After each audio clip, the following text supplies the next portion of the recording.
Let's quickly review a couple facts before we get to the Euclidean algorithm. We will start with the division algorithm, which is called Euclid's division lemma in this book. Theorem: for any integers j and k with k greater than 0, there exist unique integers q and r such that j equals q times k plus r, and 0 is less than or equal to r less than k. There was also an example in the previous video that will be relevant here. Example: suppose d divides a and d divides b. Then for any integers x and y, we have d divides ax plus by.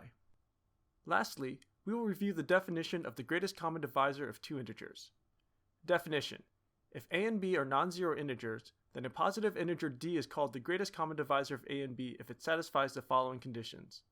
D is a common divisor of a and b, and if f is a common divisor of a and b, then f is also a divisor of d. Before launching into the proof of the Euclidean algorithm, we will look at a numerical example to build some experience and intuition regarding the structure of the proof. Example: compute the GCD of 588 and 2030.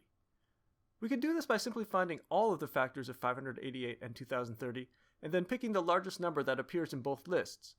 But this turns out to be a very inefficient process, especially as the numbers get larger. So instead, we will use the Euclidean algorithm.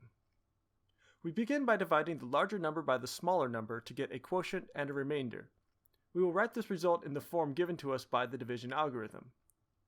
We will now shift everything over and repeat this process using the old divisor as the new dividend and the old remainder as a new divisor. And we will continue this process until we don't have a remainder. The last non-zero remainder turns out to be the greatest common divisor. We will explore that claim and then prove it in general. The quotients have been put inside the parentheses for emphasis. We won't get a chance to talk about it a lot in this class, but there's some very interesting things that you can do with these values. Theorem: if a and b are integers, not both 0, then the GCD of a and b exists and is unique. We will develop the Euclidean algorithm in the process of proving this theorem. Without loss of generality, we will suppose that a and b are positive integers with a greater than or equal to b. We will use the division algorithm to divide a by b. We can write the result like this. If r sub 1 is greater than 0, then we apply the division algorithm again, dividing the previous dividend by the previous remainder. We can keep doing this as long as the remainder is positive. Notice that the remainders form a strictly decreasing sequence of non-negative integers. Eventually, we will run out of positive integers and the remainder will be 0. We will let r sub n be the last non-zero remainder. Notice that r sub n divides r sub n minus 1. Since r sub n divides both r sub n and r sub n minus 1, the divisibility calculation in the example shows that r sub n must also divide r sub n minus 2. But since r sub n divides both r sub n minus 1 and r sub n minus 2, we see that it must also divide r sub n minus 3. We can keep repeating this pattern all the way up the chain of equations, which shows that r sub n divides both a and b. We now need to show that r sub n is the greatest common divisor. But first we're going to rearrange all of our equations by solving for the remainder terms. Suppose that f is a common divisor of both a and b. By looking at the first equation, we can see that f must also divide r sub 1.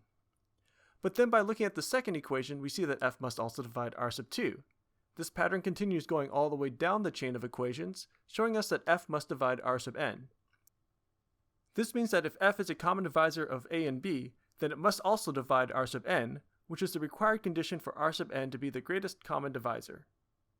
This proof actually accomplishes much more than just providing a method for finding the greatest common divisor of a and b. It turns out that it also gives us a method for writing the greatest common divisor as an integral linear combination of a and b. In other words, we have a technique for finding integers x and y such that ax plus by equals d, where d is the GCD of a and b. We won't go through all the details in this video, but it's basically just an exercise in algebra where we take these equations and do a bunch of substitutions. There's another method of computing x and y, and is sometimes called the magic box algorithm by graduates of the Promise program at Boston University. It turns out that the ideas here have some very deep connections with a lot of interesting number theory topics, including continued fractions, Pell's equations, and several other ideas. Unfortunately, the trajectory of this course will not take us there. But if you want to learn more about them, a good place to start is the Introduction to the Theory of Numbers by Hardy and Wright. The remainder of this section covers more facts about integral linear combinations as well as a brief look at primes and the concept of relatively prime integers. We will explore these ideas in class. Thank you for watching this video. I'm currently dabbling with the idea of creating more videos like these for my classes, and I welcome constructive comments that might help me make better videos in the future.